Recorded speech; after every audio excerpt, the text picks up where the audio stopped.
You are going to receive some hate in your lifetime. You're going to receive some hate, I promise. Now, the question is going to be, how are you going to handle it when you receive it? I was listening to Ed Mylett the other day because I needed some help with this. I was like, I need to figure this out because I'm dealing with, YouTube. And he said that there's three different types of haters. He said something like this. He was like, the first is the people that are just purely trolling. They're not providing anything useful. They're just being rude because they can. The second are the people that are being emotionally critical. So yeah, they're providing some feedback, but maybe they're adding a little bit of extra stuff that they don't need to add, just being a little bit extra spiteful. And then you've got the people that are calm and collected and giving you real feedback. And now with the trolls in particular, you might be able to kind of just take that and throw it out. Don't worry about it. Just leave that out. Don't even think about it. The second and the third types of feedback that you're getting, you might want to think about, hey, what are the things that I can still take away from what these people are saying? Because at the end of the day, like, they're kind of giving you feedback for free. So if you can get that free feedback and use it and implement it in whatever it is that you're trying to be better at, then hey, you actually just won, right? They're sitting back, they're being negative. That negativity stays with them. You take that and you bring that into your life and you turn that into something positive. Now, at the end of the day, I'm not trying to say like your haters are your motivators kind of thing, but I'm just saying like from a calculated perspective, like everyone's going to be giving you feedback. The question is, are you going to take something away from that feedback or are you going to let it just get in your head and make you ruminate on whatever? My personal anecdote is that I kind of had this happen on my little YouTube channel where it was funny because this video ended up going off. And it was the first video that I had that ever got to 100 views. And right before I hit 100 views, I got one comment. This was my first hateful comment. And I remember I told someone close to me, I was like, I got a hate comment today. And I was smiling and I was excited because I knew that it meant that I was on to something.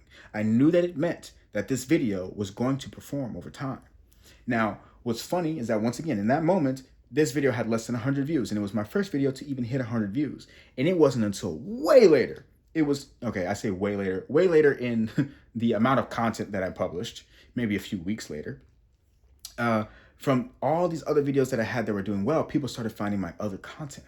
And this video in particular started to blow up a little bit. I mean, look, it got like 60,000 views. And you got to mind you, like, I'm sitting in a poorly lit room, terrible audio. I'm just sitting down, just talking smack. And it got 60,000 views because people actually resonated with that, with what there was to be said. And my only point is this, right? Like, usually when you're getting feedback when it's unsolicited, it might mean that you're on to something. It might mean that you're striking a chord with people that is going to make them upset. People are going to get upset because of the things that are inside of them. Right? So if people are being rude or if they're adding a little bit of extra pizzazz to the feedback, that's totally fine. In this situation, the guy said something like, first off, he basically called me a liar. But then he also said, like, oh, but what you said is like, same old talking points, like be more creative. I was like, oh, okay, that actually is helpful feedback. Calling me a liar, like, have fun, bro. Like, what am I gonna do? And but anyways, that's just my personal anecdote. I had pinned that comment to the video, it was still pinned on that video, and it got a lot of likes. Like there are a ton of people who are in that mindset as him. There are a ton of people on that video that called me a liar. Tons of people have come to that video and called me a liar because their mind cannot comprehend the things that I actually did or that I experienced in my life.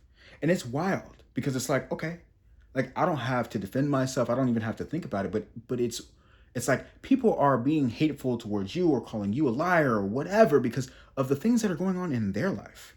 So don't ever take it too personally, but do look at the actual feedback that they're giving you. Peace.